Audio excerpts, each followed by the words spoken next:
have a problem. You are insecure, my friend. Yeah, there is a lot of problems in your head, and you should fix that right now. You have to, bro. This guy is a travel influencer. This guy is kind of living the dream of many people. I'm on an island. I have a big house. I have a beautiful wife, and we have a monkey. This is some crazy shit, man. This guy actually had a monkey. When he began, he had less followers than me, and I gave him some advice. Yeah. And now he has like millions on Instagram. I see a lot of my friends who are also Turkish in Germany that spend all of their holidays every year in Antalya. With $2,000, you can like see half of Southeast Asia, and you will have so much more value for your life. Bruder, das Leben hat mehr zu bieten als nur Antalya. Also das nächste Mal, wenn du dir überlegst, wo du in Urlaub fliegen sollst, komm am besten nach Bali. I'm an optimist. I think everything's gonna be better in the future, but we can inspire people in podcasts like this. That's what I'm trying to do. Yeah, you're also giving me new perspectives. Yeah? I like that. And basically what the guy said is, you can try to sue us. Just go for it. Yeah? And that really broke my heart because I felt like, all right, you know what? If someone of Turkish descent doesn't have a chance in Germany, fuck you. All right. I'm sitting here today with my very first German guest. I'm so happy. Really. I'm honored to be here. Thanks, bro. Thank you for having me. And quick backstory. We literally met yesterday. Okay, so yesterday I went to my favorite shisha bar where we also ordered the shisha from. I came for the shisha, by the way. And then I was sitting upstairs, but I didn't have a reservation. So they put me downstairs, and then I had to sit next to this guy, you know, and he was looking over to me, and he hear me like German talking, and I was like, oh shit, you're German? He's like, yeah, man, yeah, where are you from, you know? And he has a Turkish background. You can give a quick introduction in a couple seconds. The cool thing is that this guy is an influencer. So this guy is a travel influencer. Obviously, I'm going to put his TikTok, Instagram, everything in the description. You have to check it out. He made some really, really nice reels, shots, whatever. So basically, this guy is kind of living the dream of many people out there, I would say. Because travel influencer is, if we really think about it, it's a big dream for a lot of people. But obviously, there's also some negative sides, right? Yes, of course. I mean, I'm living my dream, but it doesn't mean that it's everyone else's dream. Yeah. Yes, but I fulfilled my dreams, but I'm still a small fish. I like to be humble, so I'm still striving to be better and bigger. Yeah. But yeah, I think I'm an influencer on the rise. You can say I have like 240K followers right now, but I'm steady growing and grinding towards the top. So. But the thing is also, I mean, yeah, we're talking about 240,000 followers, right? Yes. But only German, eh? It's not international, so obviously it's a smaller area, smaller market. Yep. So it's pretty impressive, I would say. Thank you. And the cool thing is also this guy, even though you're born and raised in Germany, right? Yes. He was a reporter for TRT, right? Which is it the biggest? It is the national Turkish television broadcaster. So every country has like their own television, right? And I was in the branch that is linked to TRT World, which is the outside broadcaster for Turkey. So basically, it's representing Turkey in the world, and it's just like France has like France 24, Germany has the Deutsche Welle, and it's aiming, or the target of these kind of broadcasters is to, you know, to also design the narrative around the world. Yeah. But through the eyes of the respective country that they are from. So, yeah. I was working for the German branch of it, so it's called TRT Deutsch, linked to TRT World. Okay. And the head office was in Berlin. Okay, I didn't know. Okay, so there's also a German version of it in Germany. Of course, you have TRT French. I think Arabic is quite big because, you know, Turkey has a lot of influence in the Arabian sphere. Yeah. And they're also exporting like a lot of series. They are very popular around the world, so it's a quite big company, yeah. And TRT stands for what?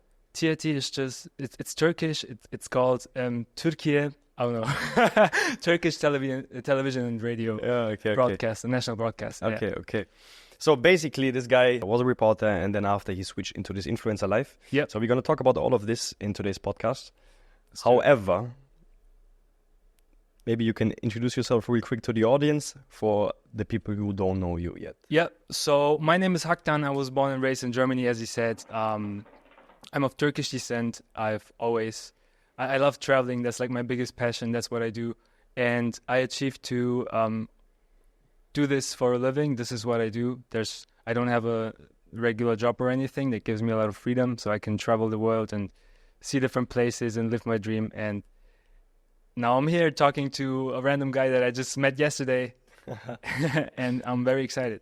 Thank you, brother. That's why I love Bali. You know, like it's basically I met this guy.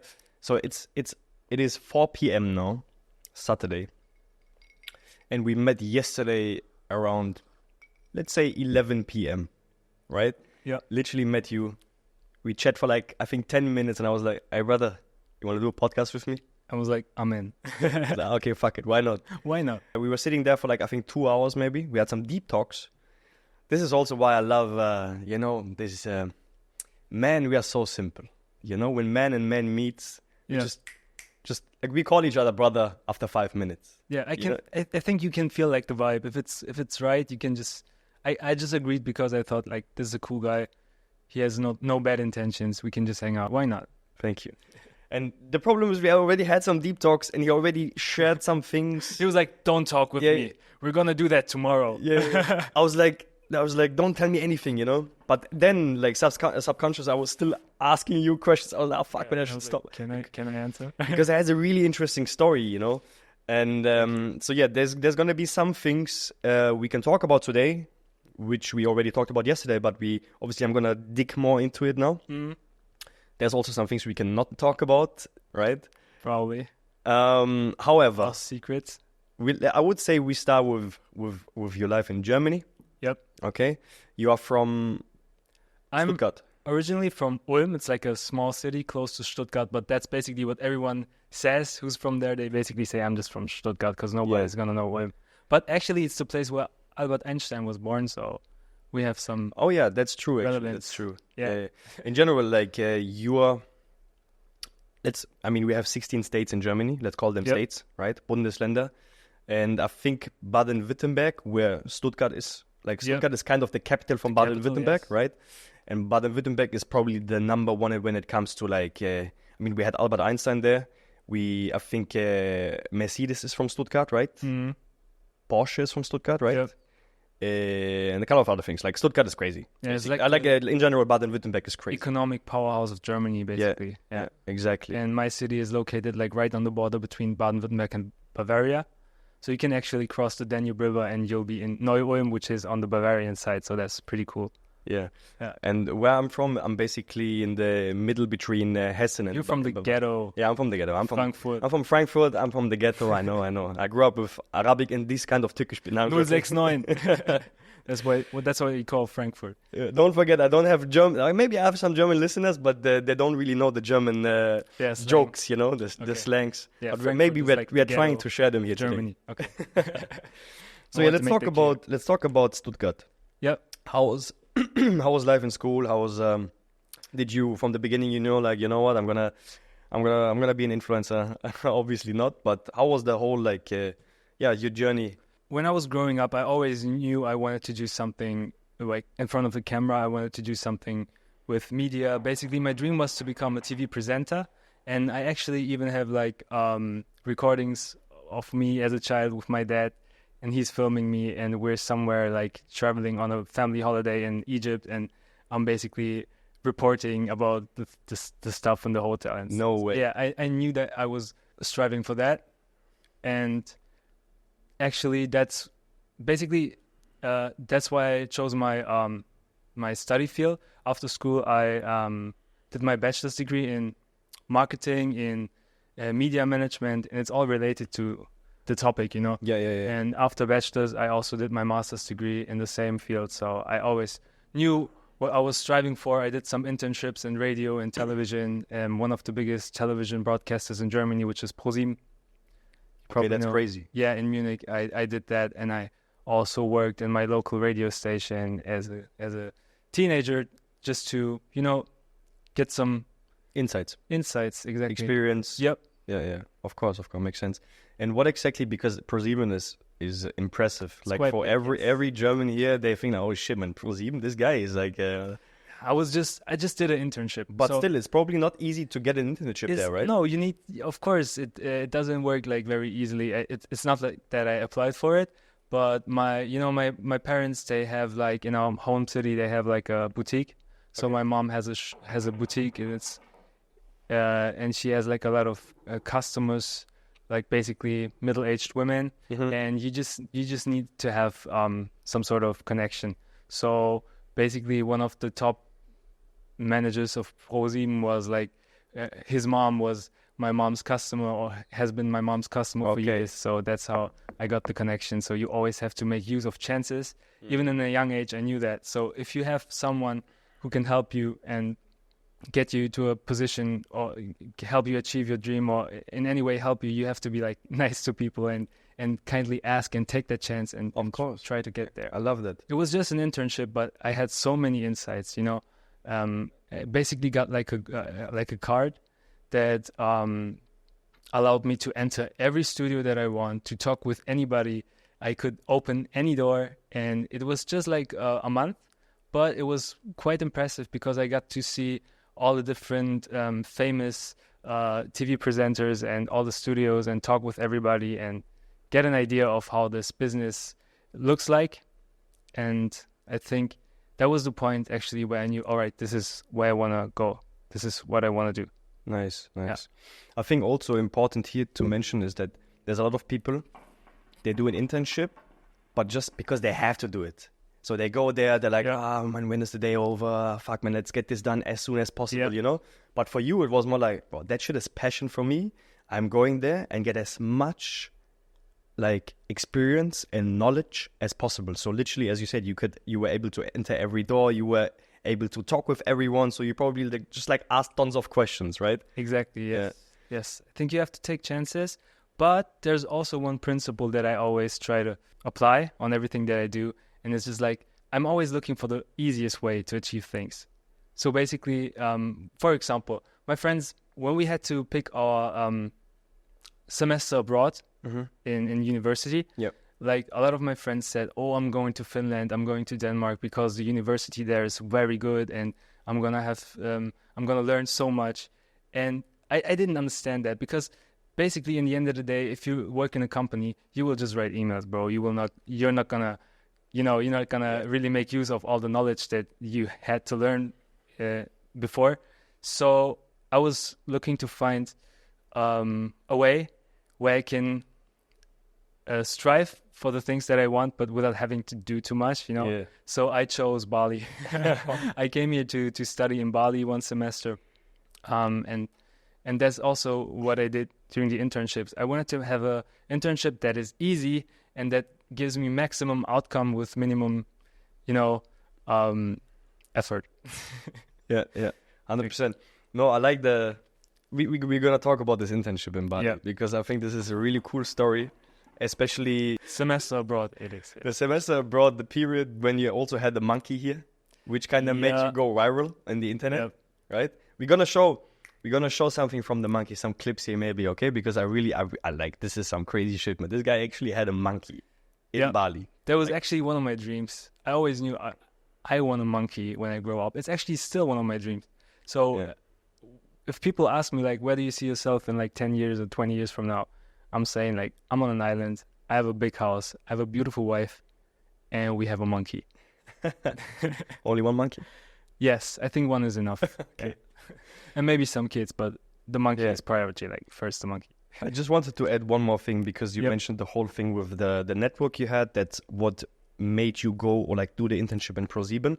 And you also mentioned the thing that there's a lot of people, especially in Germany, I'm talking out of experience as well, they are trying to go to the best university to get the best degree, blah, blah, blah. But let's combine these two things together because in the end of the day, let's say you want to work, I don't know, you have the best bachelor, whatever, okay? If you want to work in BMW or Porsche, let's say the big companies in Germany, okay? In the end of the day, if you have connection there, if you have the network there, you have someone in BMW or Porsche, you will be chosen. You will get in, and you will probably earn more than the guy next to you who has been working all his life to achieve. So what is that telling us? Like, okay, obviously not, you just have to take chances. Yes, correct. Yeah, and just go for the way. We have a saying in German. I don't know if we have that in English as well, but in German it's immer den Weg des leichtesten Widerstands gehen. Yeah. So basically it means you should always go the easiest way that brings you closer towards your goal and not the hard way. Sometimes people don't even realize. They think, all right, this way is just way too easy. I cannot go this way. It can be the right way. It's not gonna have the right outcome for me. But it's stupid because like in 9 out of 10 cases, it will. So don't trick yourself. Yeah, 100%. If you have a chance, just take it. Yep. You know, don't hesitate. Yep. Don't doubt yourself. Yeah. Yeah. I have friends. I know we're gonna talk about this later, but when I did my semester abroad in Bali, I told so many of my friends, "Hey, what the fuck are you doing, man? Why are you like going to places like Scandinavia? Yeah. You will just lose so much money. You will sit around in the library working and learning stuff that you will never ever really 100%. need in your life. Exactly. And at the same time, I will be like hanging out in pool clubs and beach clubs, and I will have better grades than you. Yeah. And in the end of the day, I'm probably gonna even have a better job than you. And you can have that too, but you just have to do it. Don't doubt yourself. That's a chance. That's a privilege actually that you have this opportunity. You should take it. Yeah. But some people you have to force them, like, it's not easy to explain that. Yeah, it's they're just like, it's programmed in their mind, you know, like, but it's also society, you know, like you don't like have to be like those people you cannot really change, you know, they have to change by themselves. Like you can tell them and try to give them advice, but it's hard to actually like, but it's annoying, you know, because what happened was I was in Bali, I was chilling in beach clubs, I was doing all the stuff that I mentioned before, and this friend who was texting me like, fuck you, man, I'm sitting here in the library working every day and you're just at the beach, and you know my grades are very bad because it's very hot. I'm like, I told you. Yeah. Like, bro. Yeah. But then in his masters, he did a semester abroad in Bali. So he learned. He learned. But not everyone learns. But I'm proud of him because he did. 100%. Also, to close the topic with the network, it's just, guys, the number one thing, we talked about that yesterday as well, right? The number one thing to get, obviously there's a lot of different other factors to be successful in this life. Yep. But to have a strong network, like strong people around you, is probably the number one thing, in my opinion, right? Like this podcast, I could never do if I don't have the network I have. You know, the people I'm inviting here, I just don't like, you know, like obviously there has to be a reason why I get those people here, because I have a network. I'm living here in Bali already for a couple of years, right? And I build a network. That's why I'm able to do this podcast. But let me say this. People can give you chances, but they can also give you obstacles. So you should really choose who you trust, and you should really try to understand who's really trying to help you without expecting anything in return. Yeah. It's okay if they expect something in return, that's fine. Yeah. But the thing is, a lot of people, they like you and they support you and they want you to do good, but not better than you. So that's 100%. The thing. You should know that, and 100%. You should notice that, actually. Which is also not easy. It's not easy. It's something you have to learn. Yeah, that's a skill. You have to learn that. Yeah. And you have to go through that. You have to have this one or two persons in your life who treat you shit, even though you thought that that's your best friend or whatever. Yeah. You have to go through that. That's really important, because just us telling you that is not going to help you. That's just life experience, man. Exactly. 100%. If you're doing something that is special, if you're striving for something big, you will always have people trying to take you down, stop you from achieving that.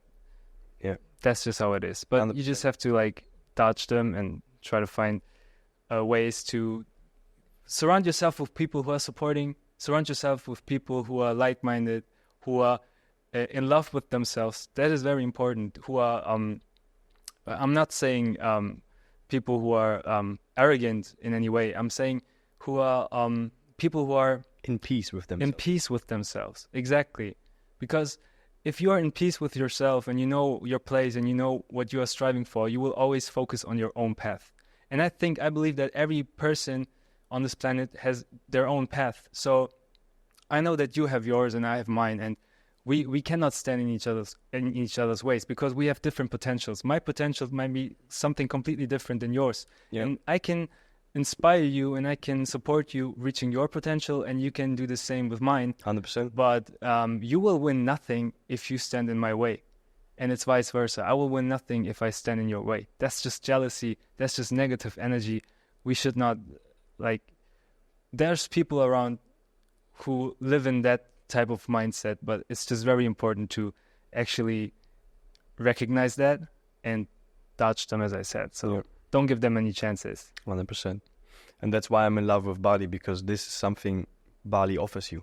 Right. Bali is a place you have so many like talented people who are doing something that is this is just uncommon, you know, who are striving for their dreams, and everybody's supportive. Not everybody, but like the vast majority of people here is supportive. Yeah. And that is very valuable because, as I said, you need people that help you. You need people around you that support you so you can reach your own potential. Yeah. We also talked about that yesterday, right? Like, for example, having dinner here in Bali and talking about business, you know, hey, how's it going with business and stuff like this? Here, you're openly talking about the problems you have. Yeah. Because you know exactly that you will receive, you know? People are not here to like judge you like, what? The business is going bad? Like, why? What the fuck is wrong with you? You know, like, why? You don't have to show off because you already know the other person is also like on his grind doing his stuff. Yeah. So you don't have to protect yourself saying everything's fine. You can just tell them, this is what I'm struggling with. And 9 out of 10 times, the other person will just say, I got a solution for you. Here's a number. Here's someone. Maybe he can help you out. Yeah. And that is why I love Bali as well. 100%. One of the reasons. Yeah. There's a lot of other reasons too. We're going to talk about the reasons as well. Let's go back to so we're still in Germany. You did a couple of internships, right? Yes. But you already traveled a lot. Yeah. Right? So you got your love and passion for traveling in the early days, right? Yeah, I think I was very privileged, to be honest, to have been born into a family with parents who are very open-minded and who love to travel as well. So I've been traveling ever since I was born, actually. I've been to places with my parents as a kid. We did a America tour. We went to Egypt, like also not just Turkey, you know. A lot of Turkish people in Germany, they only have one destination that they go for every year. We did that as well. I mean, you have to see your family. You have to 100% go back to your roots and get to know them. But I think it's a big privilege. And that's what I got from my parents. The passion for traveling is something that I was blessed with, I think, or that someone taught me. And I'm very thankful and grateful for that. So, yeah. And after like traveling with my parents for the first 18 years of my life, after I finished school, when I was an adult legally, I started traveling by myself. I did a work and travel thing in Australia. It's basically what everyone does in Germany. Like when you finish school, you just go to Australia to become like a modern day slave, work in very bad conditions. But it's actually very nice. It's a nice experience because it's the first time in your life where you where you are dependent on yourself. You have to deal with problems by yourself. You have to earn money by yourself, and you have to manage all of the different problems. It's like a high-speed ticket to adulthood, you know? You have to learn all that stuff. I think I would recommend that to everyone who's who might be listening, who's at a young age. When you have the chance, there's so many programs also. I think you can get it sponsored by the government even. Yes. After school, go to travel, see the world, be dependent on yourself. Yeah, 100%. Yeah. Especially when you're in university, try to make a semester abroad. Try to do 10 semesters abroad, if that's possible, you know what I mean? 100%. Yeah, 100%. You can even get that funded by the government. I mean, it's tax money. It's there for it. It's called BAföG in Germany. I think every country has it in some sort of way. 100%. Yeah, you should. Like, that's something I also really, really recommend to. Whenever you have the chance, go away. And then I know, like, there's so many people that are like, yeah, but why would I leave my safe place? But that's exactly Bro, how are you gonna grow if you never leave your comfort zone? You're not gonna grow. You have to face problems. You have to face new people. You have to go to new places. Yeah.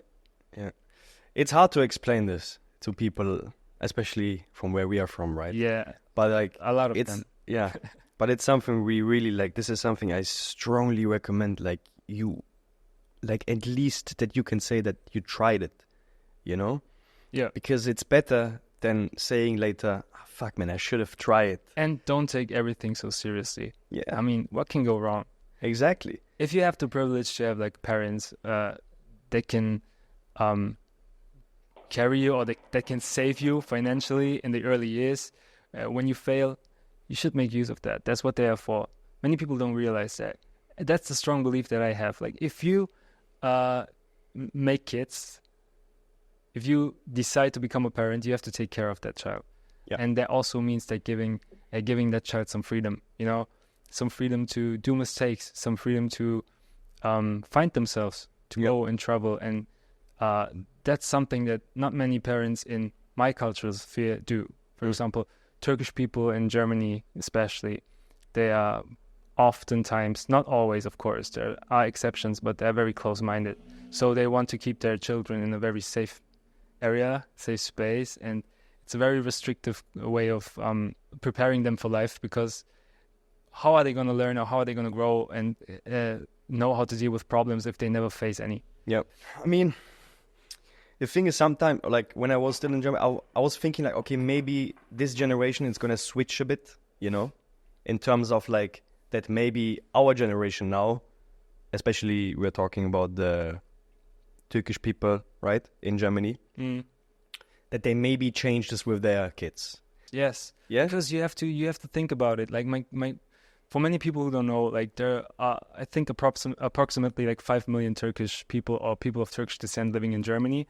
And the way they came to that country is my grandfather came actually in the 1950s, 60s. They came as what they call guest workers. So the plan was, after the Second World War, Germany was completely destroyed. So they needed manforce to build up the country again and get the economy running again. So what they did is they invited people from mainly like Turkey, Greece, and Italy, and from Russia to come there and to work. And those people actually planned to earn money and send that back to their home countries. But in the end of the day, they didn't just invite guest workers, they invited people without actually realizing it. So of course they wanted to stay. Of course they wanted to, make profit of all the opportunities in Germany. They didn't want to go back. So my grandfather didn't want to go back to Turkey.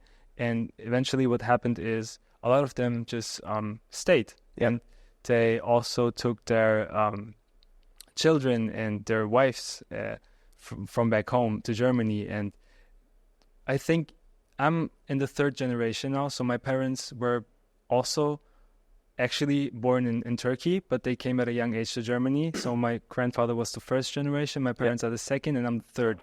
And the fourth generation is already on the way. Like many kids are being born every day. So yeah, I think definitely they will have a different future than I had. And I can even see like my older cousins who are from the second generation, they had much more restrictions, because I can understand that. Imagine you just move to a different country, everything's new, you want to protect your children, you want to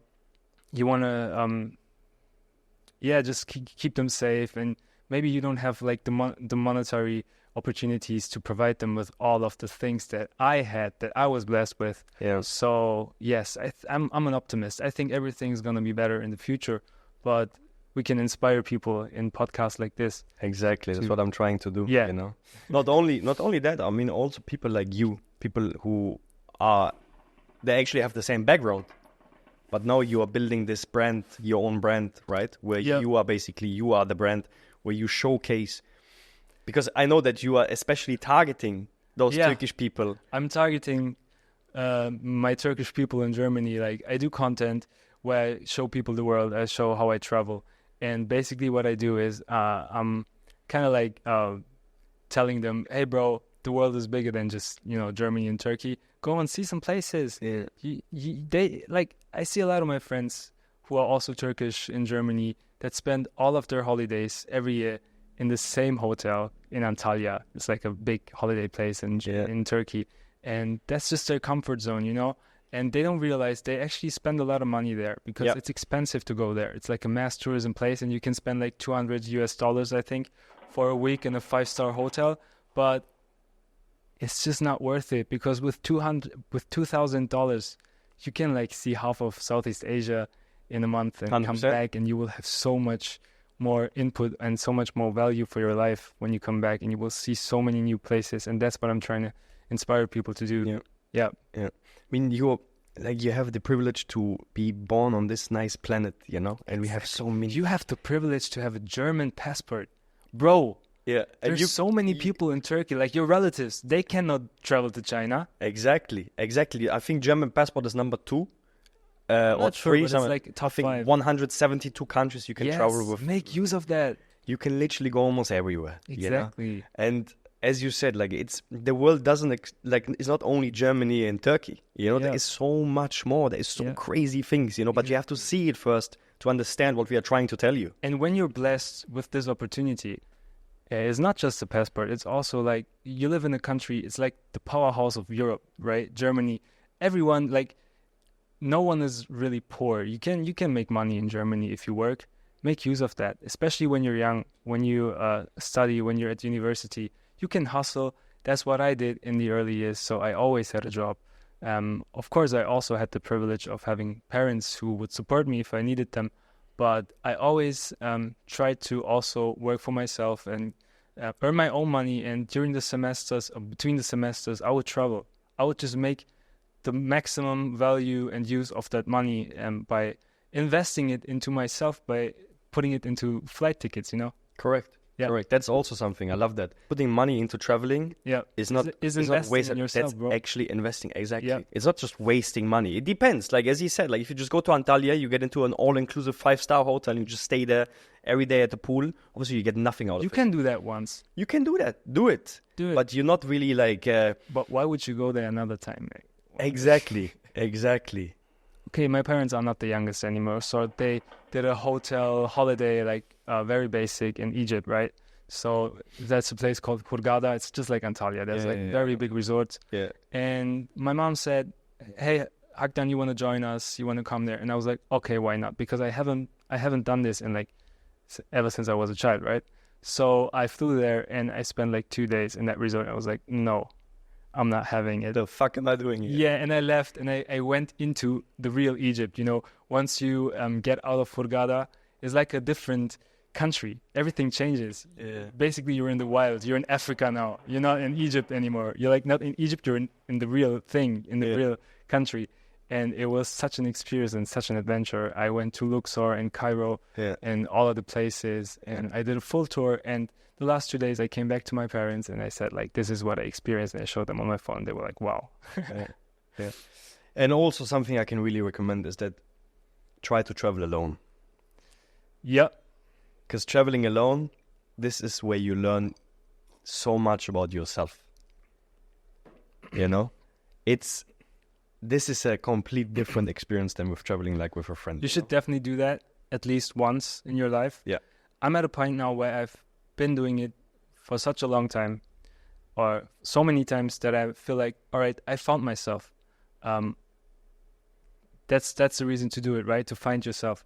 So when you're traveling alone, you are forced to deal with the only person that surrounds you, and that is yourself, your consciousness. You have to deal with all the shit that you have been pushing away in your mind that you didn't want to face. But when you're alone, you just don't have no choice, because there's only one voice in your head, and that's your own, and you cannot share it with anyone. So you have to deal with yourself. You have to, deal with your shit. And that's what I did. And now I'm at a point where I feel like, okay, I found myself. I'm in peace with myself. And then after that, it's very nice to have people around you. Yeah. I prefer traveling with people more than traveling alone now, because I have already done that experience. Yeah. But if I haven't done that, or if you haven't done that yet, you should definitely do it. You should make that experience. It can be very fulfilling. Yeah. But it can also be very hard, because as I said, you are forced to deal with yourself. Yeah. Yeah. And here's the thing, right? How can you expect someone else to enjoy your company if you cannot even enjoy your company yourself? So you have to learn that. You have to learn to accept yourself, to love yourself in all of the little aspects that make you, in order to expect other people to also enjoy being around that person that you are. And you can only achieve that if you get to know yourself. Yeah. And it's way easier if you're forced to do it. 100%. So if you're isolated from everyone. Yeah. And I'm not saying that you have to jump into a plane tomorrow and then you already have to go to fly 10 hours to Asia and do that experience. Baby steps, Go and have dinner alone. Exactly. Go to the cinema alone. I know for a lot of people, they're like, what the fuck is this guy talking? I should go to the cinema alone? No. But this is the problem. You are the problem. It has something to do with confidence. Exactly. I don't care. I can sit in a restaurant and have a meal. I can have some very nice time with myself because I like myself. Yeah, the thing is that if you are right now, if I'm saying this here, and you think like, brother, I could never sit alone in a restaurant, then you have a problem. You are insecure, my friend. Yeah. There is a lot of problems in your head, and you should fix that right now. You have to, bro. Exactly. And then I get it why you cannot travel alone, and you think like, "But these guys are fucking crazy. I could never travel alone," because you're dependent on other people. Basically, that's what it means. If you cannot spend time with yourself, you are dependent. And I think the key in life is to be independent. Yeah, 100%. And that's something which attracts the other. Like, for example, for every male out there, if you cannot be like independent, you will not attract the right woman for you. Exactly. You will have a very childish type of relationship. 100%. You will have a very clingy type of relationship. It's going to be toxic. You're going to argue a lot. Don't do that. That's actually a big problem that I have. Finding like a girlfriend or a woman that is on this level of consciousness. I don't want to sound arrogant or anything, but I don't want a woman who is dependent on me. I want her to have like her own goals in life. I want her to have like her own path in life. I want her to have found herself, because I found myself. I know my place, and she should know that too. So we can both inspire each other and help each other in a partnership that is on the same level, rather than having to fight over everything, and it's just insecurities that stands in the way. Yeah, that's something also you guys have to understand. Okay, let's say you have a girlfriend and you're not happy with her or whatever, or the other way around. Let's say you have a boyfriend, talking now to the girls, you're not happy with him. The thing is that you always attract what you're sending out. That means that if you don't really like the person you are with, or the people life is giving you, or the universe is giving to you into your life, that's because it's the reason that you are sending out the wrong signals. You have to fix first yourself in order to attract better people into your life. That makes sense? That does make sense. And I think also I think the way you explained it, it's something that happens unconsciously, but you can also do that actively, like sort out people that don't offer you any value or that like drain your energy. I think that's something that I had to learn growing up, that if someone is not on the same level of consciousness and I don't really have any attachment to them, I will basically just, respectfully reduce my contact with them because they don't bring me any value and they don't inspire me. Then why should I deal with them? Yeah. But that's also something people have to learn, because that's not easy. It's not. Yeah. Especially when it's your best friend, for example. And then you realize like, hey, it's my best friend. Maybe we are together already 20 years. I grew up with this person. But if you feel like this person is kind of dragging you down, using negative energy, or is not, he or she doesn't want to drive the same way like you, the same path like you in the life, then you have to say goodbye. I know it doesn't mean that person has to like the same things that you love. That doesn't mean that person has to strive for the exact same things. They can be on their own path, but they should be in peace with themselves, and they should, have this optimistic energy. I hate pessimist people. I hate people who are pessimists, who don't, because that means that they don't believe in themselves. Yeah. So, and that is a sort of negative energy that will reflect on you. If you surround yourself with people who are pessimists, who are always seeing the negative outcome in anything, and who are not passionate about anything, and who are not, they will influence you in a bad way. That's basically what I'm saying. Oh man, I already love this conversation. It's good, man. We are giving out millions deep talks. Million of advices here. But obviously, you guys out there, you have to listen and try to implement it into your life, even though I know it's not easy, right? However, we are going back. Yes. We just talked about your time in Australia, sorry. Yep. Yeah, the internship there, work and travel. You can really recommend it. And then what happened next? I wanted to make the best of my time in Australia. So basically, what I did is I worked like a couple of months to just earn up the money that I needed for my way back home. But I didn't just want to have a direct flight to Germany. That's not possible anyway, but I wanted to make the most of it. So what I did was actually I flew to India with a friend that I have never met before. Basically, I already had started with social media, so I put a story online saying, "Hey guys, I want to go to India on my way back to Germany. Does anyone want to join?" And there was just one guy who's still my friend today. That was like 5 years ago or 6 years ago, and he just hit me up and said, "I'm down. Let's go." And I didn't even know this guy, so that was crazy. Actually, what we did is the story is even bigger than that. That's something that I haven't told you before, but I always wanted to do some, I always wanted to give back to the places that I visit. Okay. So actually what I have done many times in my life, but that was the very first time, is I used my social media to collect donations. And what we actually did is we supported a orphanage in India.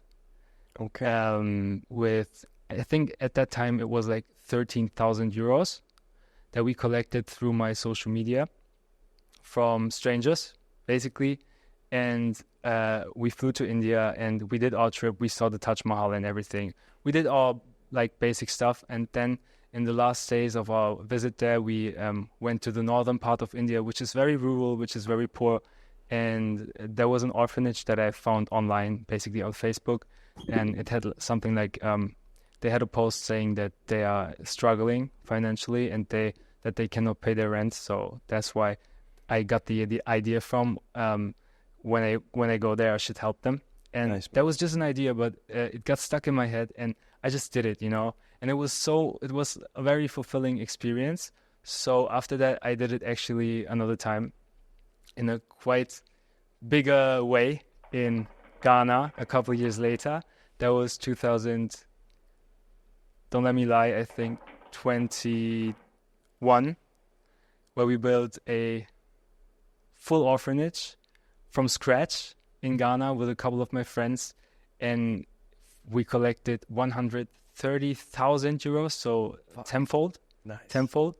And it's not just an orphanage, it also had like a community center within it, and a mosque and a school.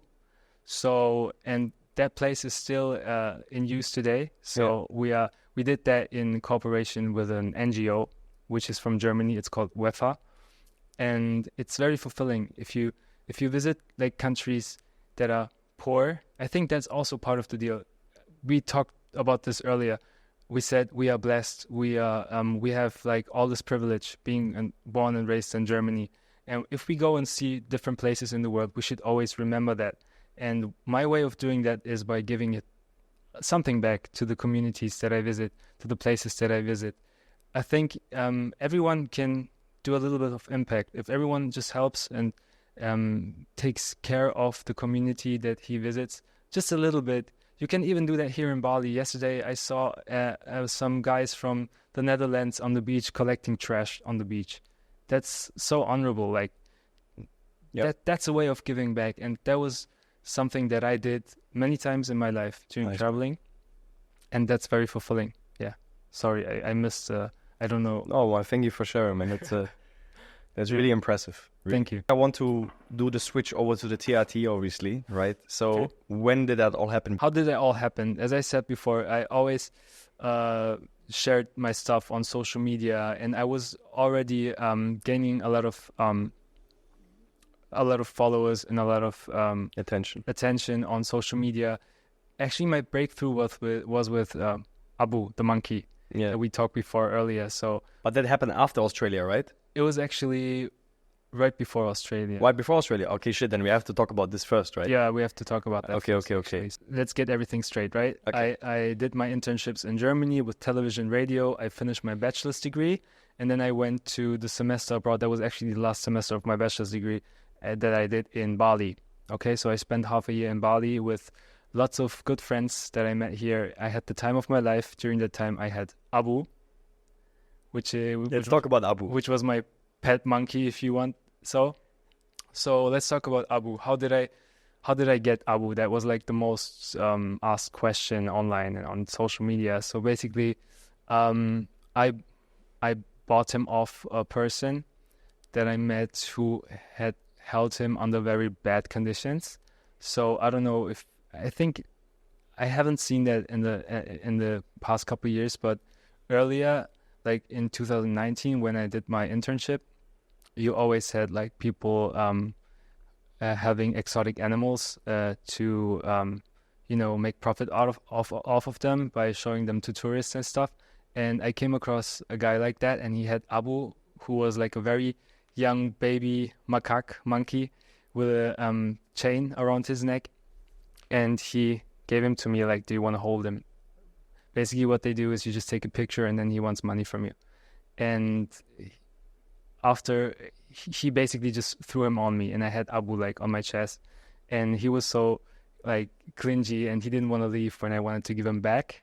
So I was like, I cannot give this little monkey back. Like, let's negotiate. I want to buy him off of you. I don't know if I did a good thing because, in the end of the day, I kind of like supported what he was doing, and I'm pretty sure he probably went into the wilderness and got another monkey.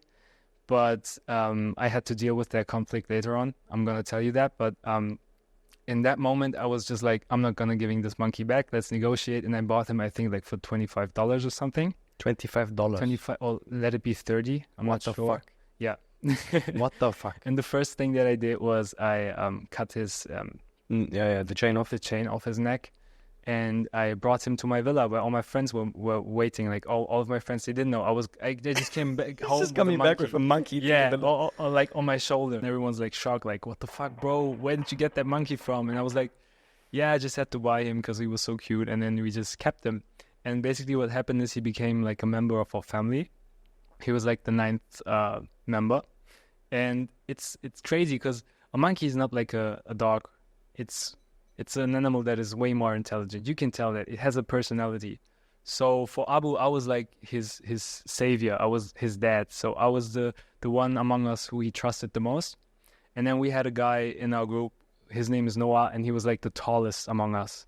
And it's basically what happens in nature is he thought Noah to be like the alpha male in the group because he's the biggest, and he was very afraid of him. Because what happens in the wild is the alpha males in the group, they basically, if they don't, if they sometimes kill the babies, right? Because they want the female monkeys to be, to be able to have new kids with them. So he was super scared of Noah, and he didn't like him until the very end. He didn't want to be around Noah. He always teased him. He was like super afraid of him. And then on the other hand, there was like a very good friend of mine who her name is Kata, and Kata was like his aunt. So she was a female, and Abu was very attracted to Kata. So it was very nice. He had like a very own personality and an own relationship with each of us. And we went out to places. We went to the restaurants with him. We went everywhere basically. And if you have a monkey in Bali and you are in this sphere where you have all the other students from abroad, people talk about it a lot. So one time I was sitting in university and I heard someone talking in the back like, did you hear some student from Germany has a monkey now? That's crazy, right? And I'm like, oh, they're talking about me. Oh my God. Yeah, I never brought him to university because I didn't want to give him the stress. But sometimes we went to the beach. We went outside. I always took him with me everywhere where I knew it would not be stressful for him. But as I said, it's like a very intelligent animal, and they live among people, so they are very used to it. And you can actually bring him almost everywhere. Yeah. And that's what I did. That's so nice, man. Yeah. And then you had the monkey, and then, you were already kind of building your influencer career, and then obviously... So I started posting content from like showing my life on Bali with Abu, and that is actually where it took off. So I started posting that on TikTok, and I just recently had created my account. So all of the videos that I shared from Abu, they went super viral. Like my first video on my account is like one of just Abu, I think, eating corn, and it had like 700,000 views, and that was like one of my first videos ever. So I was like, all right, this is crazy. I have to make use of this. I have to post more content. And actually what Abu did is he really helped me gain like 100,000 followers in less than, I think, 3 months. And from that point, it took off. Like from that point, I was like, all right, this is a sign. This is telling me I cannot stop from here. I can make a very big thing out of this. Yeah. Exactly. Of course, my semester went by, and I had to. I knew that I could not like bring Abu to Germany or anything. I don't think that would have been a good idea, because Germany is just not the right environment for an animal like 100%. that. So what I did is, in Ubud there's the monkey forest, right? Yeah. And what they have is like something like a orphanage where you can, where you can bring like monkeys that are injured or in any type of way traumatized or anything, or who have been trafficked. So what we did is, I didn't just go there and leave him there. It was a very long process. So we went there a couple of times. The first time that I brought him there, towards the end of my semester, he didn't want to stay at all. He was like seeing the other monkeys and he was so afraid. He was like, no. I even have videos of that, him crying and like clinging on me and saying like, where are you going? Don't leave me. Oh, fuck, man. That was sad, eh? That was super sad. I almost cried. And then the second time I left him there for like half an hour. And when I came back, I was, I came through the door and I was like standing in the back and just observing him. And I saw him, all right, he's already playing with the other monkeys. And it's like a child, when you leave him in kindergarten. Yeah. But then when he saw me, he ran towards the gate. He was like crying and stuff. And then the third time when I left him there, I left him like for a couple of days. And then when I came back, I saw, all right, he found his people, he found his friends. And the last time that I visited him, he just came to the gate and we just had a little monkey human chat. Basically, you wouldn't understand. You have to be into it. But what they do is they make some sounds with their mouth. It's basically just telling me I'm doing well, I'm doing fine. And that was when I knew, okay, I can leave him here. And now it's been, it was 2019, as I said. And in 2022, I came back to Bali for a holiday, short trip. And I visited him and, he grew up so much. Basically, I'm always saying he, but it's actually a female. We didn't know that. So that's why his name is Abu. But like 4 or 5 days in, someone pointed out that he doesn't have any balls or anything. So then we realized, oh shit, it's a female. And it's actually crazy because Abu now is grown. It's a fully grown female monkey and has its own children. And that makes me very, very proud. And what I did in 2022 is when I visited him, the orphanage had been having a very hard time because of COVID. They had they don't have so much funds because they relied so much on donations and tourism.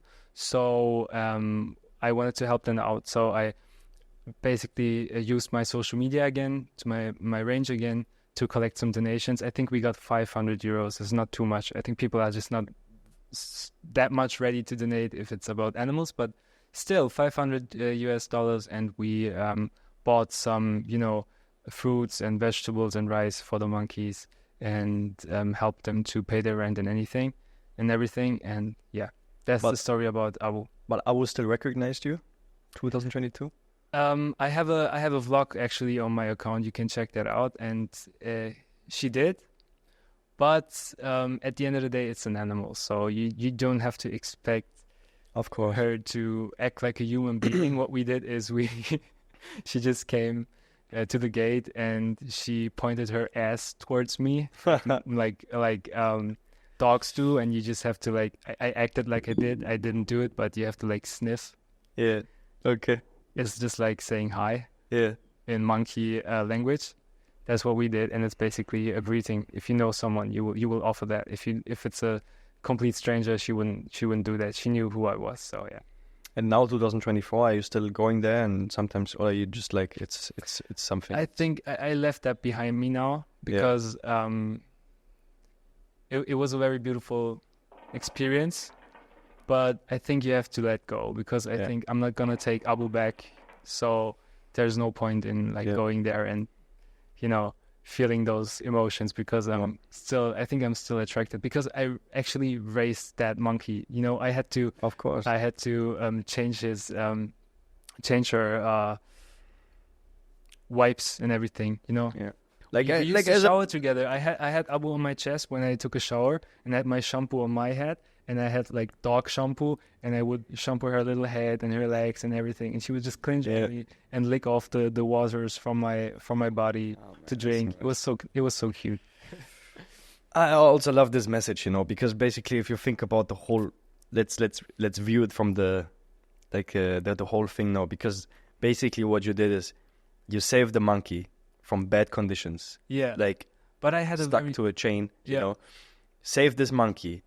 But I had a conflict in myself because, as I said before, I supported that guy. 100%. But what I'm trying to say is basically you saved this monkey from this guy because maybe Abu wouldn't be still alive if Probably not. you know. Yeah. So you saved this monkey. The universe kind of, because you did that, gave you the opportunity to grow your account because you saved this monkey. Probably. And then later on, you gave this monkey to a nice environment in Ubud where she can live with other monkeys now, has a peaceful life. Plus, you used the reach the monkey gave you to get donations to give back again to the monkey. Actually, I never saw it in this way, but you're actually right. It's basically you were giving, then you received, and then you give back again. Yeah. And this is how the universe works. Yeah. You know, and I think that's the beautiful message out of this story, you know? Yeah, thank you for this perspective. I haven't seen it in that way until now. It's really I love that. Yeah. It's amazing, man, really. Thank you for sharing that. And obviously, as I said, I will put some videos here from Abu. We're going to share some things here. So I hope you definitely enjoyed the story. It's amazing, man. It's crazy. Like having your own monkey is also a dream, I think, from a lot of people. Yeah. But they don't know how much stress it takes. Oh, of course, man. It's like you cannot just leave it alone. You cannot just go to party. It's like a baby. You have to take care of it. 100%. 100%. It's more than a dog, you know, because people already say like dog is like a child, which I agree. But the monkey is like, like a complete different It's like thing. a human, like a human child. All right. So that was your time in Bali. It was an amazing 6 months, right? Yeah. Actually, the semester itself was just 4 months, but we extended. So we came earlier and we went later because I wanted to make the most of that situation, as I always do, and travel as much as I can. So actually, that's also a thing. When I arrived for my semester abroad in Bali, I met people who told me, yes, I'm going to use my time here to travel a lot, but the semester break is just so short. What am I going to see in 2 weeks? And I'm like, see, in order to get here from Germany, you flew around the whole world. You're literally on the other side. You could have seen so much on the way here. And I asked people, how much did you spend on your flight tickets? And they said 700 euros, 600 euros. I came for 450, bro, and I had 3 layovers. I came for a cheaper price, and while traveling to Bali with 2 of my friends that also did the semester with me, we saw New Delhi, like India, for 3 days. Okay, that was my first time in India. We saw Kuala Lumpur in Malaysia for another 3 days. And from there, we went to Hong Kong for another 3 days. And then we came to Bali. So we've already seen so many places for a cheaper price. Of course, you have to pay the accommodation and everything, but that's something that you will have to pay in Bali as well. So we made the most of the situation. That's a chance. And people were shocked, wow, how did you get this idea to do all of that? I'm like, what do you mean? How did you not get this idea? You spend 700 or 800 or 900 euros on a direct flight to Bali and you fly over all of these nice places. Are you crazy? Yeah. And then, of course, we also made use of the semester break. That's why we went to Japan. That was my first time in Japan because it's so cheap. If you fly from Germany to Japan, you will pay 1,000 euros minimum, right? But you can fly with Air Asia from Bali to Japan for as little as 150 euros. Yep. That's crazy. So you have to make use of the opportunities that you get. And after that, as I said, after the semester, the raining season began. Mm-hmm. The sun started to fade away. And that's why I decided to go to Australia after Bali because I thought Germany, it's cold now. The winter is coming. Here it's starting to rain. Where can I go? And Australia was something that I always had in my mind. And it was the perfect condition, perfect time, perfect chance for me to go there. And I applied for a visa here. There's actually an embassy in Bali where you can apply for work and travel visa. And I did that. So if you have an idea, just go after it, you know, try to find the solutions. And I did. That's what I did. All of my friends went back from Bali to Germany, and I extended my stay. I gained a lot of additional experiences in Australia. And after Australia, I still didn't have enough, and I went back to India because I have only seen New Delhi at that time, and I wanted to see all of the other places as well. And that's why I built a school there. So now, after that, I went back to Germany for a little while. But of course, that didn't stop me from going traveling again. Yeah. Also, the time in Bali, that is when you actually fall in love with Bali, right? Of course. I mean, who doesn't? Because 2019 was also a different time. During that time, Bali was a little bit less, you know, crowded. I still love Bali, but we talked about this yesterday. I'm a bit concerned of how everything is going. I feel like it's getting a bit crowded here. So 2019 was the peak. It was like the best time for me because I came earlier. In 2015, I was here before for a short holiday. But 2019, it was just perfect. You know, you had like the right, you had just the right amount of nice cafes and pool clubs and beach clubs, but you still had a lot of green everywhere. Canggu was like full of rice fields. And now you have to go to Perennan and further north to experience that. But that was the time of my life. Like the 6 months in Bali or 4.5 months in Bali was crazy. Yeah. I fell in love with the island, and that's why I came back. After that, I came back like 4 or 6 times more. I think this must be my 7th or 8th time. I'm not quite sure. Yeah. I think I will always come back here. Of course, if you have a semester abroad somewhere, that place will be stuck in your heart. Yeah. Even I have a friend who did a semester abroad in Spain, and he's in love with Spain. I think if you come to a place and you spend a lot of time there at a young age, it's like you're programmed to love that place if you have a good experience. Yeah. Especially when it's your first time you're independent. Exactly. Yeah. You know, because you develop so much in that time. So that's why it's one of the most important times in your life. Exactly. But not only that, because I also experienced something like that in Australia, but I love Bali more. And the reason is it's just so much more different than what we are used to in Europe. Basically, Australia is just another version of a European country, you know. It's not too different. You still have a very Western culture, and you don't have so much value when you travel there. It's just a nice place to see.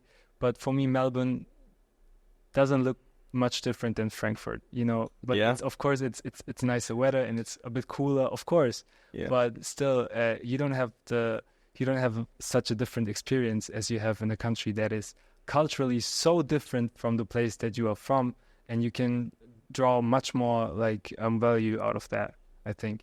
And then what happened? You went back to Germany? I went back to Germany, and I finished my master's degree, so now I had to look for a job, right? And I always knew I wanted to work in television, as I said.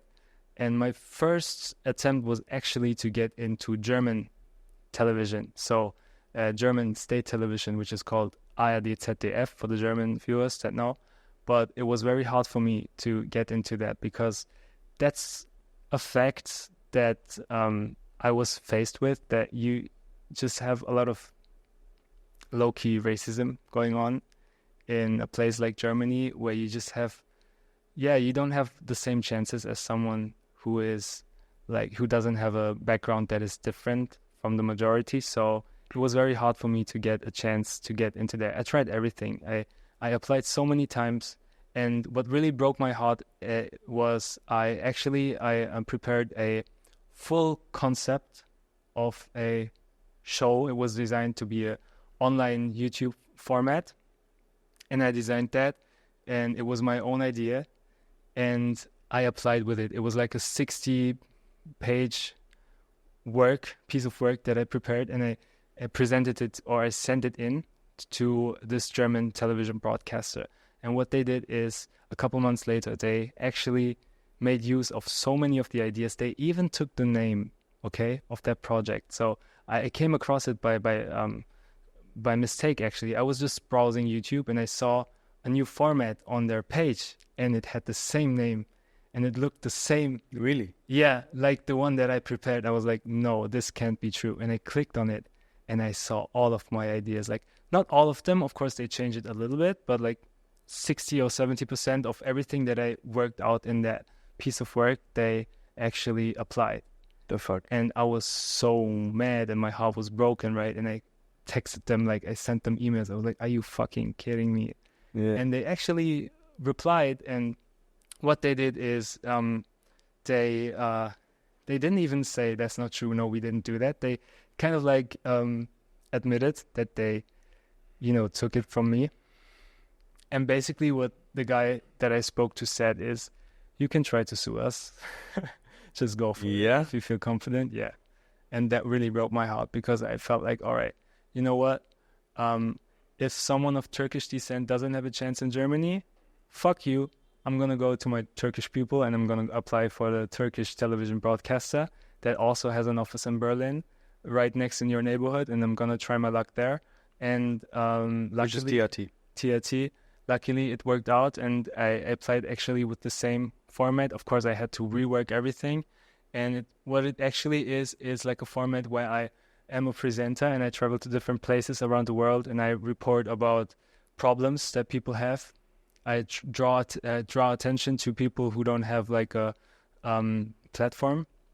And TRT took it and they loved it, and they gave me so many opportunities to fulfill that dream of mine, and I actually did get to produce all of that content that I wanted, and to produce that format. And I did stories in a bunch of countries abroad with TRT, like Uzbekistan. I went to Bosnia for a piece of work. I went to Ghana to make a video there, to Namibia, to Turkey, of course, like a lot of places. And yeah, of course, that was also not the best experience at the end of the day, as I teased to you yesterday.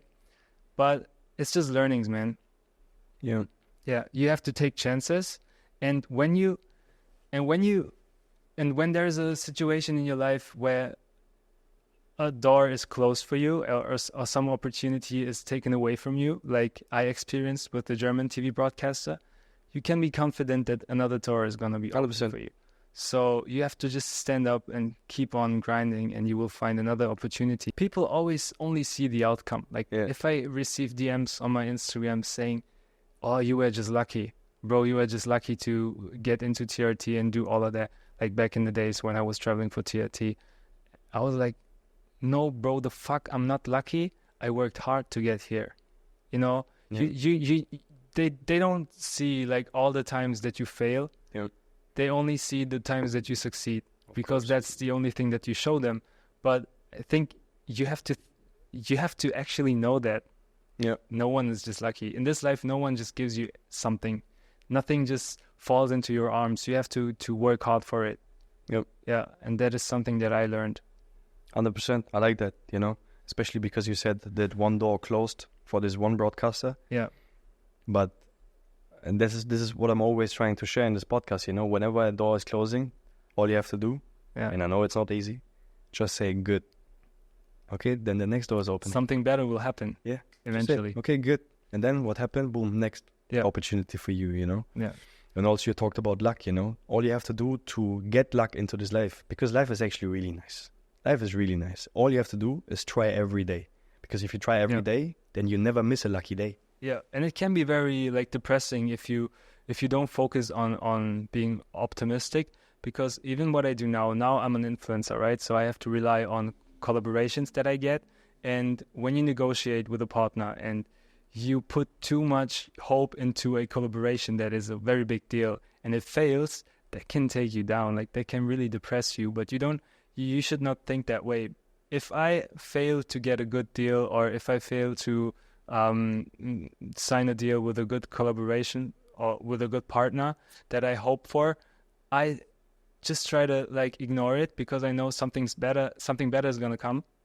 And 9 out of 10 times it happens, at the end of the day, some better opportunity will open up. Yep. Yeah. So just keep grinding, just keep trying. Can you share a bit of you said that you were traveling around for TRT, right? Mm-hmm. But did you manage the whole thing, or were you just a reporter there, or what exactly you had to do? So actually, it turned out to be very different than what it actually was. But my idea was I applied for the position of the reporter, right? So basically my function should have been, which it wasn't, but should have been only to stand in front of the camera and present, right? So I should have gotten a team that is skilled, that helps me with preparing all of the ideas and fulfilling them. But in reality, that is something that I also had to confess and had to learn, is that, in a media company like TRT, there's a lot of corruption going on. That is something that everyone can tell you that has been in those type of spheres. So many people there are not really skilled, and the only reason that they are in a position is because they know someone. So of course, we talked about this earlier, connection is key, but the problem is, if connection is just one side, you also have to have the skill, right? Because if you only have connection as an indicator to get into a certain position, and you are not passionate about what you do, and you don't have the skill to actually do what it takes to be in that position, what you will get is a very insecure person who is faking something. So I had a lot of those in that company, people that I had to face. They were faking their position. They were faking their way through this company, because they just had some relative or someone who got them this job, but they actually didn't give a shit about the project at all. They didn't give a shit to make the best out of it. They were not passionate about it, and that is something that really stressed me so much, because I was actually there for everything. I wanted to actually fulfill my dream there. I was passionate about every single thing that I did there, and I was surrounded with people who were not. They were there for the pay, but I wasn't there for the pay. I would have probably even done it without getting paid if I had the fully passion. Yeah, full passion, right? Yeah. So what I did is I quickly realized that, because the people surrounding me, they didn't really pay attention to what I said. They were actually very annoyed by me, because I was so passionate and I wanted to make everything perfect. They were like, "Oh, working with you, Haktan, is very hard, blah, blah."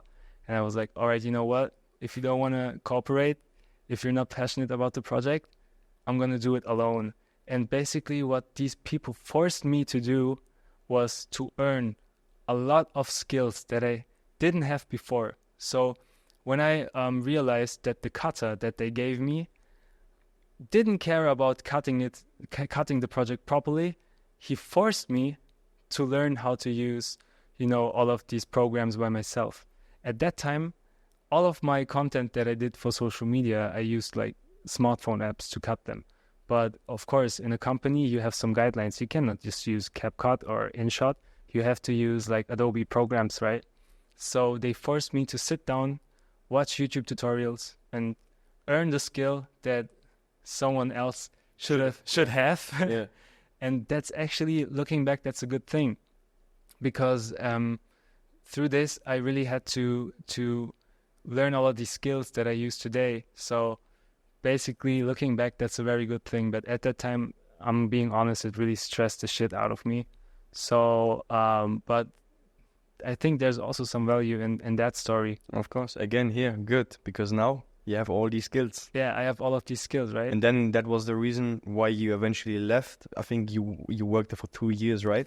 I worked there for 2 years, and the problem is, if you have conditions like the ones that I just explained, if you are doing more than what is expected in an environment that is not as motivated as you and that is not passionate as much as you are, you will not be very popular among the people there. Because, of course, if you work harder than them and they are only there for the pay, they will be very bothered by that. So that is what I experienced. So people were actually trying to get me out of the company. They were doing things, bro, I cannot even tell you. They even sabotaged my equipment when I went to abroad to make a project. I caught some of the guys there sabotaging my hardware, my microphones, to prevent me from getting my work done. just because he was so insecure about himself. That is, let's get back to that topic, right? Yeah. So he's in a position where he has to fake his way through his life because he's not passionate about anything, and he doesn't really care about the project at all. And it just bothers him that I'm in peace with what I do, that I'm in peace, that I love what I do, and that I'm passionate about it. And the way he deals with it is he's trying to take me down. He's trying to stop me from being happy. He's trying to stop me from achieving my goal. He's trying to stop me from fulfilling all of these nice projects. And it's just so fake and evil. Of course. Instead of learning from you, Exactly. maybe get some advice from you, Bro, to also reach the same like you do. If that is what you want to do, if you want to stand in front of the camera, if you want to, travel around the world, then go for it, bro. Come to me. I will give you some advice. I can help you out. We can figure it out. But how is it going to help you if you stop me or if you put obstacles in my way? It doesn't, right? Yeah. So yeah, it was a very toxic environment, and that's what I eventually left after 2 years. But it also gave me a lot of opportunities. Of course, TRT has a lot of prestige because it's a state television broadcaster, right? So also their channels are quite big on social media. So I earned a lot of attention from that. And during that time, even I was recognized sometimes in Germany, walking around in the city. Some people will come up to me and say, "Oh, I know you from TRT." And I was like, proud of myself, of course. Of course. But now I think it opened some doors for me to become fully independent, to gain more followers on my own channels, to focus on my own channels. Yeah. So I still have that in my portfolio, like all of the work that I did for TRT. And I'm very proud to be able to say that all of the projects that I fulfilled there, I did them by myself, all by myself, like from filming the content to cutting it, everything, every single step in the process was done by myself. I was forced to do it by myself because, as I said, nobody would really help me to reach the potential that I have. So I had to force myself to reach that by myself. So yeah, and it opened doors. And looking back, it was a very nice time still, despite all of the bad sides it had. It opened doors for me, and it actually motivated me to become independent. And that's where I'm now. I'm trying to be as independent as I can be. I don't want to be dependent anymore on anyone.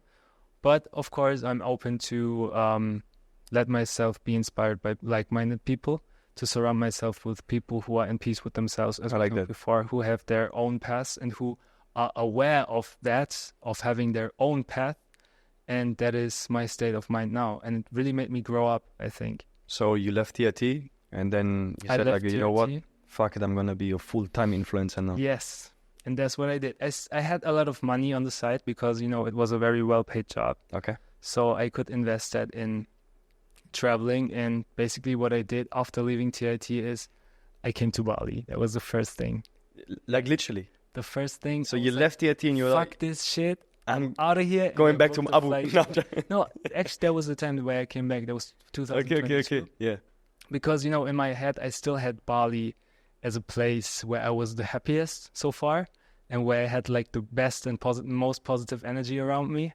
And during all of the hardships, when I worked with TRT, I was always thinking like, oh, man, I have to go back to that time. I have to relive that time again.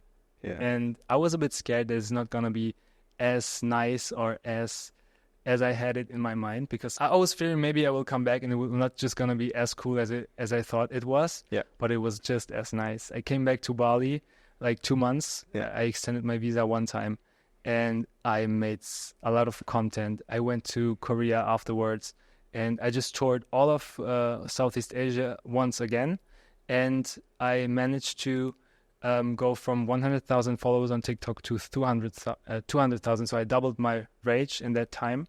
And 200,000 was a point where I really was able to sustain myself. Like with the income that I generated with that many followers, it was enough. And I actually earned just as much as I earned before at TRT. But now you're free and this is your project.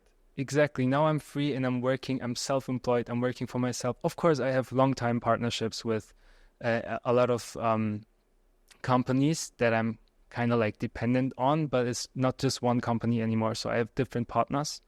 And maybe can we talk about that a bit? Like how you exactly that. monetize that whole travel influencer thing? Yeah, so basically there's different types of income that I have. I prefer the ones that are plannable. So if I'm connecting with partners, I'm always trying to attract partners that are interested in long-term relationships. So one-time collaborations can be very luxurious, right? You can earn a lot of money off those. And of course, if I get an opportunity, I take it. But the problem with them is you will never be able to plan in advance, because a one-time partnership is just you get income. Like let's say you get like 5,000 euros, bam, at a time. That's good money, right? But what's gonna happen next month, right? So what I'm looking for is long-term relationships. For example, let's have a partner. The numbers are just completely like I'm just making them up. But like for example, you have a partner, and you know that partner is paying you $1,000 every month, and you can work with that. I would rather have a partner that is paying me $1,000 every month than having one that is just paying me 5,000 or 10,000 once and then leaves me alone. You know. But can you not just combine it? It's an individual thing. You have to negotiate with every single partner, you know? And the best way to attract people in this business is you have to offer them a situation where it's a win for everyone. So it must be a win for me, and it must be a win for them. Otherwise, no one will like negotiate with you. You have to design the deals to be positive for each side. And that's what I try to focus on. So I know my range. I know what I can do with my skills. And I'm not going below my value, right? Of course. But I'm also not offering my partner anything that is not worth the money that he pays. So it must be fair. I think in order to earn money in the business that I'm in, you have to be very transparent, and you have to be fair. Let's talk about the key to success, okay? How we can, because obviously this is one of the dreams of a lot of people, right? How do you reach those kind of views? Because you also have some, I saw it, there's some videos reaching millions of views, right? Yeah. And obviously this is something like everyone is dreaming of, like, oh my God, I really want to post one video which is going viral, and you somehow cannot only do that one time, two times, three times. It's just learning by doing, man. I think there's no recipe. I think in social media, it's very important to be authentic. I can see that. I can realize that when I watch my videos. The videos that perform the best are the ones that are authentic. So the ones where I speak how I want to speak. I say the things that I really think. But it can also be very controversial. So in order to monetize stuff, you also be aware of what you can say and what you cannot say on social media. And sometimes it's hard because you have to find a middle way. So your partner wants you to act in a way that you sometimes know is not gonna work on social media. Yeah. And you have to find like a middle way. You have to you have to watch the content through the lens of the collaborator, the partner, but also through the lens of the person watching. But brother, still there's some tricks. Yeah, right? There are some tricks. Share us a couple of tricks. You have to trigger people. That's basically one. Give us an example. How do you trigger people? There are some tricks that people use. You can, for example, you can just mispronounce stuff. I'm not saying give false information, but you can just. It's like a very fine border between, triggering people and giving false information. I wouldn't do the second one. But for example, if I make a video about a town, I did that actually. There's a video from a town in Germany, and the town is called Hagenau. That's the name of the town, right? But it's written it's written in a way where some people call it Hagenau, but it's wrong. I knew that. But still, I said I had to collaborate with a place that had its business there. And in my video, I said, you can find this in Hagenau. And the collaborator, like the partner said, you mispronounced the name of the town. That's not the name. And I'm like, I know. And they're like, why are you doing it? Yeah, because just watch the comments after that. And then after we posted it, the video reached 1 million views because all of the people from Haktan were so angry about me mispronouncing it. But bro, at the end of the day, it's not a big deal, right? You're still gonna find the city on the map, even if you mispronounce it. And you just have to trigger people. And you have to do it in a way where it's not inappropriate, right? You should prevent everyone from feeling any type of discomfort. I'm not saying you should, be offensive or anything, but you have to trigger them. So that's one way of doing it. You cannot do that all the time, but sometimes it's a good trick to. Yeah, it makes sense. Yeah, that's a good one. That's a good trick, I think. Yeah, if you do it too often, people will notice and they will be annoyed. But sometimes you can pull that on. There's also something, since TikTok ruined a lot of people on this planet Earth because the attention span really... Yeah, it's short, so you have to... Yeah. That's why there's this thing people say that the first 3 seconds, they matter the most of a video, right? Is that true? Exactly. You have to keep people on the hook, In the very first 3 seconds, or even in the first second if possible, you have to say something in order to catch their attention and to prevent them from swiping. So that's something you just learn by doing it. It's very hard. If I see someone, if I see an upcoming like influencer or TikTok content creator on my For You page, and I have some advice for them, for example, it draws my attention that this guy has actually a lot of potential, but his videos are a little bit too, slow in the way he gives information is not perfect. I actually quite often I text him. I'm just like, hey bro, I love your content, but see, I have this and this advice for you. And oh, nice. Yeah, I actually do that because when I was on the grind and trying to learn how this algorithm works, I would have wished for someone to help me. And basically what I receive most of the time is they are very grateful for that. They say, oh, thank you. And by the way, I've been watching your content for a long time. And then we get in touch and we connect and see what happens a month later or two. That guy goes through the roof with his content. And maybe then he gives you something back. And he earns way more attention than me, and he gains way more followers than me. And I'm not the one to be jealous or say, oh man, why did I help him? Now he has more than me. I'm the complete opposite. I'm like, bro, I'm proud of you. And that actually happened. Like one of the guys that I'm connected with through social media, when he began, he had less followers than me, and I gave him some advice. Yeah. And now he has like millions, and I'm talking on Instagram, right? Shit. Not on TikTok. Yeah. So, and now we're still very good friends because I still value him like from the bottom of my heart. He deserved what he got. He deserved all of this exposure. And he knows that I'm not jealous at all, that I know my own path.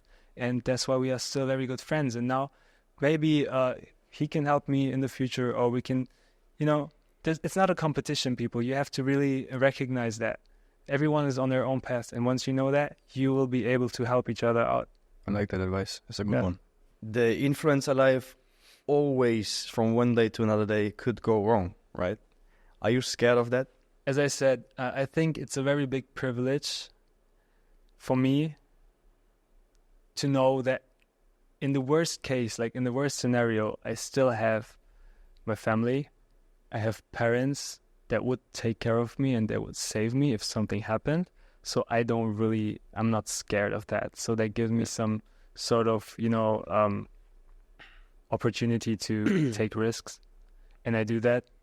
But I don't think it will happen from one day to the other. So if you keep grinding, if you are focusing on your own path, as I said, if you're doing the work, you will continue to win. I think. Yeah, it depends on you. And I think it's not only that. I think also you gain so much experience in your life already. You have so many skills now that even if something like this could, like let's say worst case scenario, you could easily build something else. I think so. Yes. Yeah. And that's the cool thing. You can transfer your know-how from one topic to the other. 100%. And that is what makes you so valuable. You yourself. You're also giving me new perspectives. Yeah. I like that. I like that, man. I like that I can do that. Yeah. And it's obviously this. I'm trying to not only do that with you. I'm trying to do that with everyone who's watching this. Yeah. But I think it's not only that, because also you are giving out some crazy advices here today. I hope so. 100%. What are the negative sides of that life? So, see, here's the thing. The negative sides for me, they are not really negative because that's just a price that I'm willing to pay, you know? But for someone who might be jealous or expressing, it's not always jealousy. Sometimes it's also, when someone says to me like, oh man, I would really like to do what you do. I'm oftentimes listening or reading and thinking to myself, yes, but you're not willing to pay the price that I am willing to pay. So, of course, there are bad sides. But for me, I don't receive them as bad sides, just as I don't receive the work that I do as being work, because it's my passion, right? So, yeah, one of the things that you have to consider is if you choose this way of living in an early stage where you don't have so much income, there's a lot of things that you can actually not have. Let's say a long-term relationship with someone who has a stationary life. Yeah. Or paying rent in Germany is something that I wouldn't do right now. Not because I cannot afford it, but it wouldn't make sense for me to, of course, pay rent in a place that I don't visit all the time or where I don't stay all the time. So those are some things. You have to be flexible, man. And being flexible is not only a positive thing, it can also be very challenging because people or humans in general, I think they prefer to have security. Yeah. And you have to be brave. I think brave is a good word in order to live the life that I live. It must be okay for you to not know where you will be next month. I don't know where I'll be next month. So my visa is ending in like 3 weeks and I haven't decided yet. I don't have a flight ticket yet. Mm. And not knowing that can be stressful sometimes. Sometimes I catch myself thinking like, man, what am I doing? This is stressing me. I don't even know. But I know, like, at the end of the day, at the bottom of my heart, I know it's all going to work out and I'm going to be just fine, you know? And that's something that not everyone can handle, to be this brave. 100%. To not know what's going to happen. Yeah. Especially, there's maybe some people out there, they're like, oh, this guy thinks he's cool because he doesn't even know when he's flying next and stuff like this. Like, he thinks he has this life, but it's not like this. It's like, it's not like this. It's just the life you choose. Completely different mindset, bro. To me, it's normal. Exactly. It's what I chose. Yeah. So, yeah. I have a really important question now for someone who is traveling so much, okay? Okay. What would you say is your life goal? Is it to travel 100, 200 countries? Is it to be one of the biggest influencer in Germany? What is your goal in life? Man, that's a deep question. So I'm going to answer the first one and then go to the second one. It's not my goal to visit every country in the world because there's just some places that I'm not interested in. So that's not a goal that I would set up for myself. I don't like decisions that are like 100% yes or no. In general, like I don't like to think that way. So there's people who want to visit every fucking country in the world, but what the fuck am I gonna do in Djibouti, you know? So I'm not gonna go in because okay. I will not go there. Makes so sense. That's not my goal in life is just to do whatever the hell I want in the moment and in the mindset that I'm in at a specific time. And for now, I don't think that far, to be honest. Okay. I don't have a goal that is like an ultimate goal in life. So, of course, in the long term, I would like to have the things that everyone would love to have. Like one day I would like to have a family maybe, but I'm not thinking about that right now because that's just in the future, you know? Mm. Or, of course, growing my my accounts is a all-time goal that I'm striving for. But it's not like I don't pressure myself. Yeah. I think pressuring yourself too much is negative. It's not going to help you in any way. You can have goals. That's important, but just I think it's important to have a goal in life. Would you agree? give me an example. Like, what is a goal that you would define? It's very hard for me to define a single thing, you know, because basically for me, life itself is like challenging. Like just getting through it and being like one goal is maybe some sort of enlightenment that I would have, like being positive and going through life in a positive state of mind and having just a good experience, you know, in this world is one goal that I would define, but what is a goal that you would define? Because I think everything that you can define that is, something based off material stuff is gonna be gone anyway. You know That's what I true. mean? So I don't think that way. I feel like I'm already rich in terms that I don't have to, care about my financial situation as much as someone who is not free enough to do what he wants to do. But let's talk about that. Yeah. Let's talk about an objective goal, because there's different type of goals. For example, let's say your objective goal is to have a Porsche within the next 5 years. Okay. What keeps you on track, or like what is the nice thing of having a goal like this? In my opinion, it's the journey to this goal, and not to finally sit in the car and then drive around, because after 2 weeks you're gonna hate this Porsche, Yeah. But it's the way to the Porsche, It's the Maybe it's the motivation that you get. off of Exactly. that goal. exactly, and it just keeps you on track. Yeah. It's And just having the actual goal is enjoying the journey that exactly get there. Yeah. enjoy the ride. Yeah, and basically the ride is just life in general, right? So Exactly. maybe the ultimate goal in life is happiness. Is that what it is? Yeah, but also Or satisfaction? happiness you can, because there's a different type of happiness. How do you be happy in this life? Because I'm happy when I give something to my mom. That Yeah. brings me happiness in my life. For other people, maybe not. For other See, people, but maybe getting to that Porsche does also provide you with everything that you need to help your mom.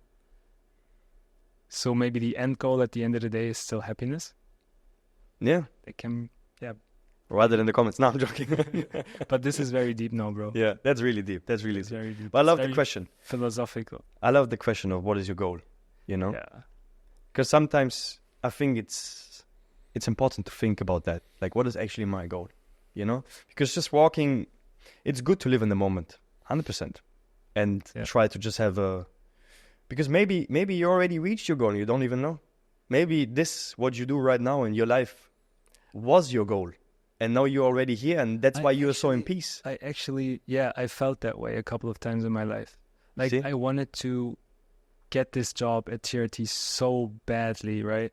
And when I got it, I was like, all right, I reached this goal, and I was at peace with myself. But then I had a new goal, and I was like, okay, become an influencer, become independent. And then I reached it, and it became, just as you said, once you have it, it just gets normal. For now, I don't feel like I have a objective goal that I can define Yeah. right now, because I'm very happy in the position that I am right now. Of course, it always gets better, and it can always get more. But right now, I'm in a state where I'm just very grateful, Yeah. at peace with myself, And I like that. So stuff that I've achieved so far. I think we answered the question. Me asking you what's your goal, you can basically say, brother, I have the privilege to say that I kind of reached a certain goal. in My life. main goal, yes. Yeah, your main goal. This doesn't mean that I'm not Yeah, but keep still, moving and striving but for still. more. Yeah. and being grateful for that is the most important thing. Yeah. To always remember, brother, like I reached something crazy, man. Like I reached this. I want, like when you look back 10 years, like, bro, I wanted to have this. Now I'm here. Definitely, bro.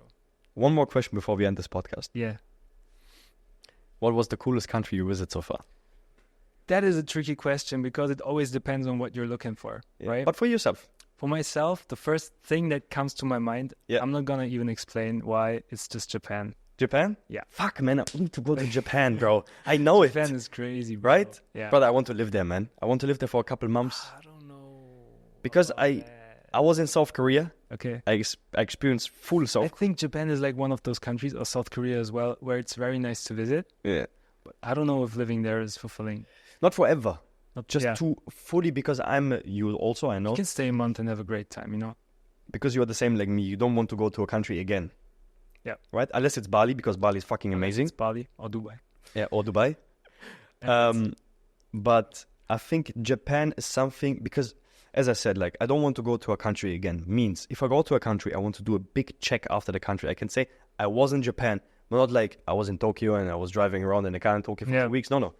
I got to know Japan. I want to fully experience the culture. Yeah. I want to eat the food there. I want to experience how the people are living there, how they work, how they talk, how they everything. I want to, as I said, fully experience the country Japan. Yeah. you know?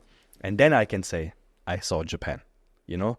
People going to, I don't know, flying one time to Mallorca or to Ibiza and then say, I was in Spain. Brother, you were not in Spain. You were on a small island in Spain. You didn't. Same with like when you go to Indonesia and you just see Bali. Brother, you were not in Indonesia. You were just in Bali. And like you're just ticking off your bucket list. Exactly. Like you cannot say I was in Indonesia. You were not in Indonesia. You have no idea what Indonesia has to offer. Yeah. You know, we talked about Raja Ampat yesterday. You know, things like this. People don't even know about it. But in terms of having like a very rich, valuable experience in a short amount of time, Japan is very great. Yeah. But as I said, for a long-term stay, I think it will lose a little bit of its magic. If you stay in Japan for too long, you will see the negative sides. Like I think living in that country, because in the end of the day, it's just a very industrialized Western country, just as Germany, and that comes with a lot of, you know, depression. Because people there they go to work and they come back and they like drive in traffic and they are just not as happy as people here in Indonesia or somewhere where the sun is shining all year round. But for a short-term stay, Japan can be very fulfilling and nice. But I also have to add here that when I was traveling in Dubai, I didn't enjoy Dubai as much as when I was living in Dubai. So I think Dubai is a different deal, bro. I don't know. I'm gonna tell you because I will live in Japan. I already know it. It's gonna happen. Okay. I will live in Japan for minimum 3, 4, 5, 6 months. You will be lonely, bro. If you don't find expats. Like Japanese people don't really... No, but I have the... Again, no, we come back to the network thing. Yeah. I'm privileged that I almost have on every country on this planet Earth, I have minimum one local living there. So for example, when I was in Korea, brother, there's a nice story, man. But yeah, I met a guy here in Bali, and we chatted a bit. There was an event, and then I was like, because he's from Korea, and I was like, bro, I really want to go to Korea. He said, like, come, bro, you can stay in my apartment. I can show you Korea. 1 week later, flew to Korea, stayed there 1 month. That's nice. I lived in Seoul in his apartment for 2 weeks. I was at the border to North Korea. We took the car and we drove down the whole South Korea. Stayed in one city for 2 or 3 days, another city 2 or 3 days. He showed me all the local food. He showed me the culture, the history of Korea. That's actually very nice. If you have someone local. Exactly. And this is my number one tip. I know it's a privilege. Like, this is not easy to find locals. And that's also like a crazy idea, man, to build a business where you are offering travelers a local who is showing you the country. Imagine that, brother. I think there's something like that already, bro. Maybe. Yeah. But yeah, traveling with a local is a different thing. It's different. Like even when you come to Bali, obviously, and you hang out with me, I can show you things you would never imagine. Same thing also when we go to Frankfurt. When we go to Frankfurt, because Frankfurt is not like crazy, I think for me, maybe for travelers, it's nice, but I can show you things you could never imagine, you know? Yeah. And that's always when you are with the local, you can see like... It's a different experience. Yeah. I also have a friend in Morocco that I've been visiting like frequently for the past like 10 years or so. Yeah. And when I go there and we spend some time, he shows me like the underground cafes in Marrakesh where there's only like Moroccan people hanging out, playing like, you know, pool billiard and stuff. And it's just such a different experience than what you would have if you wouldn't know him.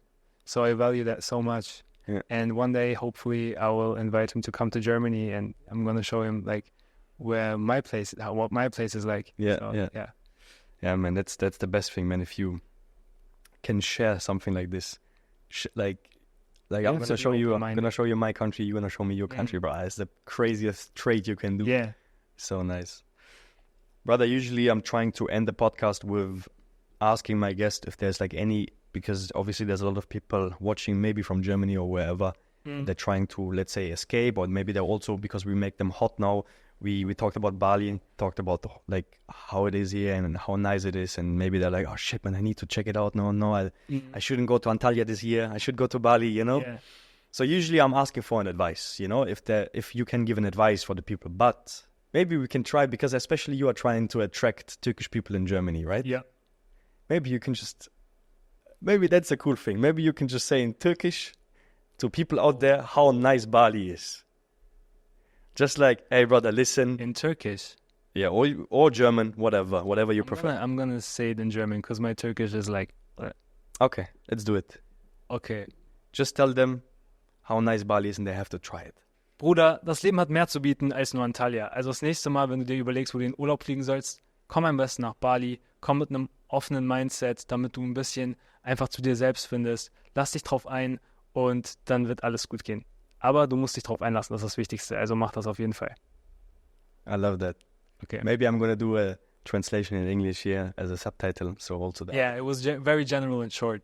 Yeah. But if you listen to the podcast from the very beginning, then you know what I'm 100%. meaning. 100%. Well, it's been a pleasure to have you here today. Really, it was a nice conversation, man. Yeah. I think the same. Shared a lot of advices here of the people out there. Yeah. This is what I'm trying to do, inspire people to not only talk, to also do. That's why this podcast is talk and do. Yeah. Nicht nur reden, auch machen. Genau. It's German. Exactly. Because especially in Germany, there's a lot of people, they just talk. You have to find your own potential. You have to find your own path in life and stop comparing yourself to others. Okay, you can be inspired by others like me and him, but you have to focus on yourself. And when you do that, you will find your way through life. And that should be your ultimate goal. Well, I love that. Thank you so much, man. All right, guys. I hope you found some inspiration in today's episode. I hope you enjoyed his journey. Today we had an influencer here, who had his own monkey in Bali. So it was crazy, like a really, really crazy story. I hope you loved it. And let us know in the comments, what did you like about today's episode? What would you like to improve in the next episodes? Do you have any questions for this guy maybe? Maybe you are a rising influencer right now, but there is some things you are missing, like you need some tricks from an expert. So hit me up. Comment. Instagram, or DM, comment. Exactly, whatever. yeah. What is the best way to connect with you? Should I just put your Instagram into the direct description? message. I reply to direct messages if they're not, rude or weird. So you see, guys, just direct message him or comment here below, and then I will try my best to get an answer for you. But yeah, just please share your ideas and feedback, because it's important for me, since we are building this whole journey together. And don't forget, I'm gonna try my best to get some crazy people here. Like, there's so many, I already have some people on the line. So stay tuned. Don't forget to follow. Hit the bell thing, so you are getting the notification. And other than that, I would say, see you in the next episode of Talk and Do. Take care. And brother, thank you again. Thanks, man. Take care, brother.